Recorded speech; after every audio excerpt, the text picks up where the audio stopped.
Budget. De combien d'argent avez-vous besoin pour démarrer? Introduction à la planification budgétaire. Naviguer dans les eaux financières du démarrage d'une entreprise de vente en gros nécessite de solides connaissances en matière de budgétisation.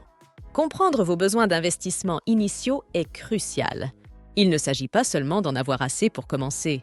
Il s'agit de maintenir jusqu'à ce que vous atteigniez la rentabilité.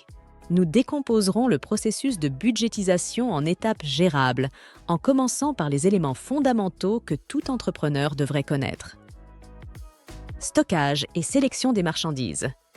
Déterminer son stock est le premier véritable engagement financier. C'est un équilibre entre la diversité des produits et la profondeur de l'inventaire. Tenez compte de la demande du marché, de vos capacités de stockage et de la rapidité avec laquelle vous pouvez renouveler votre inventaire. Investir en actions va au-delà de l'achat. Il s'agit de prendre des décisions éclairées qui correspondent à votre modèle commercial et aux besoins du marché. Coûts additionnels. Au-delà du prix de vos produits, le coût réel de faire des affaires englobe diverses dépenses supplémentaires. Les plateformes de vente facturent des frais pour leurs services. La logistique et le transport sont essentiels pour acheminer vos marchandises des fournisseurs vers votre entrepôt, puis vers vos clients. Si vous importez ou créez votre propre marque, les coûts s'étendent au design, à la photographie et aux aspects juridiques tels que les droits de douane et la TVA. Il est impératif de prendre en compte ces coûts supplémentaires pour avoir une vision réaliste de vos besoins financiers. Coûts fixes des opérations. Gérer une entreprise de vente en gros implique des dépenses mensuelles récurrentes qui soutiennent les opérations. Les salaires, les baux d'entrepôt, les factures de services publics et les efforts de marketing ne sont pas facultatifs. Ils constituent l'épine dorsale des fonctionnalités de votre entreprise. Une prévision précise de ces coûts fixes est essentielle pour maintenir les flux de trésorerie et garantir le bon fonctionnement de l'entreprise dans le temps. Impôts et cotisations.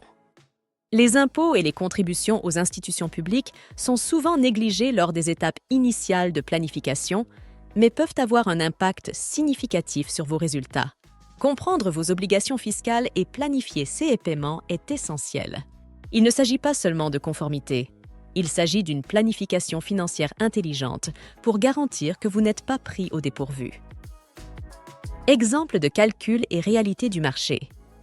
Mettons la théorie en pratique avec un calcul simple. Commencer avec 10 000 € et viser une marge de 30%, c'est viser 3000 € de bénéfices. Cependant, les réalités du marché, comme la vente d'une fraction seulement de votre stock ou des dépenses imprévues, peuvent rapidement modifier cette projection. Cela nous rappelle brutalement que la planification financière dans le secteur du commerce de gros n'est pas statique. Cela nécessite de la flexibilité et, souvent, la volonté d'injecter des fonds supplémentaires pour maintenir la liquidité. Une budgétisation efficace dans le commerce de gros est une danse complexe de chiffres qui nécessite de la prévoyance et de la planification, et un tampon pour les imprévus. Il ne s'agit pas seulement de survivre, il s'agit d'élaborer une stratégie pour la croissance et la stabilité. Un budget bien planifié tient compte des éléments connus, anticipe les inconnus et crée un filet de sécurité pour l'imprévisible. N'oubliez pas que même des budgets modestes peuvent conduire à de grands succès avec la bonne stratégie et une planification diligente. Mercandi. Commerce de gros sans limite.